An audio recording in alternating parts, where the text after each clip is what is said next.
বছর একটা দরজাল মেয়েকে একটা ছেলে, নিরীহ ছেলের ওপর অত্যাচার করার জন্য পাঠিয়ে দেওয়া, বছরে একদিন প্রায়শ্চিত্ত করাকে জামাই ষষ্ঠী বলে। এই যে তোমরা এই কথাগুলো শুনলে, এগুলো কোনোটাই আমার ইন্টেনশনালি বা আমাদের প্ল্যান করে কথা নয়। আমি যখনই ভিডিওটা এডিট করতে শুরু করছিলাম তখনই আমার হাজব্যান্ড এইভাবেই ঠিক জ্বালাচ্ছিল, মানে এইভাবেই কথাগুলো বলছিল যাতে আমি এডিটটা না করতে পারি। তো যাই হোক, এই কথাগুলো শোনার পর কোন মেয়ের মাথাটা ঠিক থাকে বলো? তারপরে হয়ে যায় আমরা দজ্জাল, আমরা খারাপ। আর আমাদের মায়েরা তো মানে যারা শাশুড়ি মা, তারা নাকি বছরে একদিন নাকি মানে তাদের ভুল করা প্রায়শ্চিত্ত, ভুলটা হলো আমাদেরকে তাদের সাথে বিয়ে দেওয়া। আরে হাত পা জোরে কে বিয়ে দেয় রে ভাই? তোরাই বা নিয়ে এসছিস কেন আমাদেরকে? যাই হোক, তোমাদের কার কী মতামত প্লিজ কমেন্টে জানিও। আমার পরের এইসব আজগুবি কথায় মানে মতামত তোমরা আমাকে প্লিজ কমেন্টে জানিও। কালকে কার কার বাড়ি জামাই ষষ্ঠী কেমন কাটলো সেটাও কিন্তু কমেন্ট করতে কেউ ভুলো না, ঠিক আছে? আজকে আমি একটা নতুন রেসিপি রান্না করে নিচ্ছি। ও আজকে হঠাৎ কেন রান্না করছি? আজকে হলো জামাই ষষ্ঠীর পরের দিন, মানে জামাইদের আজকে দিন শাশুড়ি মা বা শ্বশুর বাড়ির সবাইকে আজকে কিছু খাওয়ানোর। তো আমাদের বাড়ি বরাবরই জামাই ষষ্ঠী আমি 21 বছর ধরে খুব বড় করে দেখে আসছি, কারণ আমার দিদির বিয়ে হয়েছে 21 বছর হয়ে গেল। তো দিদির বিয়ের পর থেকেই দেখে আসছি। এখন তো আমার হাজব্যান্ডও অ্যাড হয়ে গেছে 2-3 বছর ধরে।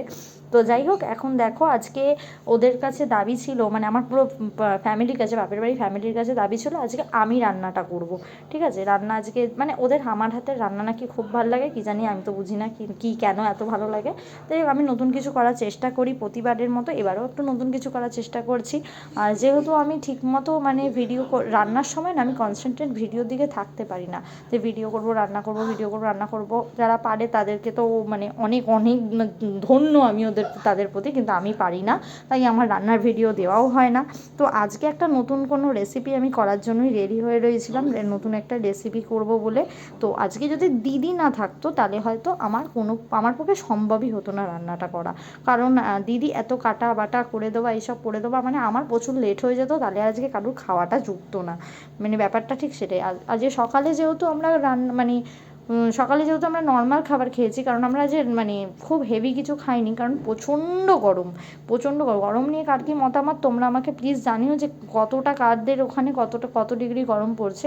আমাদের এখানে তো প্রায় সেদিনকে মনে হয় 36 কি 40 এরকম কিছু ছিল, ঠিক বলতে পারবো না, আই হ্যাভ নো আইডিয়া অতটা গরম ছিল, কিন্তু প্রচুর গরম ছিল। আমার শরীরে যদিও একটুখানি গরমটা কমই লাগে।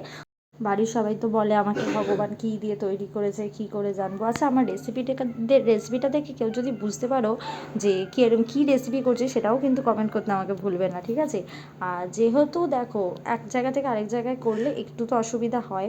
আমি বাপের বাড়ি এসে সচরাচর বিছনা থেকেই নামি না, তার মধ্যে এখানে রান্না, তাও আবার এরকম কিছু, সেই জন্য আমি একটুখানি মানে হয়ে গেছিলাম, নার্ভাস হয়ে যাচ্ছিলাম কীভাবে সবাইকে কী করে দেবো। এই যে দেখো মাম্মা চলে এসছে। মাম্মা আজকে সারাদিন আমার কাছে ছিল না, তো ও সারাদিন ওর পিসিদের কাছে ছিল, পিসিরাও তো এসছে জামাই ষষ্ঠীতে, কালকে তোমাদের দেখালামই।